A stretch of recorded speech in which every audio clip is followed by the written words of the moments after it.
Hey everyone, it's Dr. Dish here, and welcome back to our Dental for Web video series.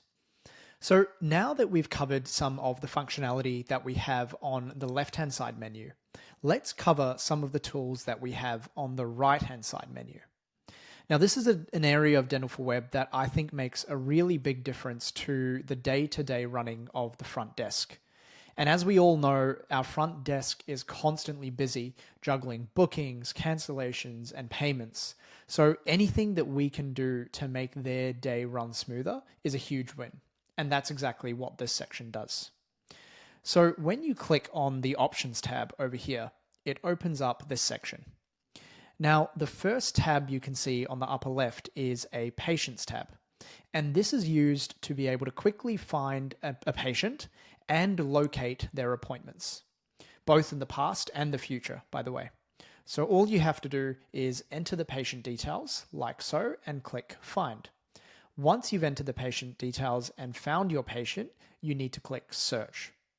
Now this does really make the whole process efficient, because now, without having to scroll through any of the books, down the bottom here, I can see exactly when this patient has had their previous appointments and when their next appointments are booked.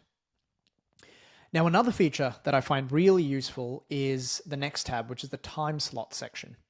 Now, this section allows you to find open slots according to specific filters. So, for example, you can choose between how many days ahead you'd like to search for an appointment. You can look for the length of the appointment that you'd like to search for. You can also select certain days that would work for the patient, and you can also select a specific dentist that the patient would like to see. Now, this is very helpful when you're rebooking patients because it removes a lot of the guesswork and the back and forth that happens at the front desk. So the conversations become much smoother and much quicker. And finally, on the right-hand side here, you've got the standby list and you've got the cancellation list. Now, it is so common in day-to-day practice that we see patients who are cancelling or rescheduling, or emergency patients that are calling in.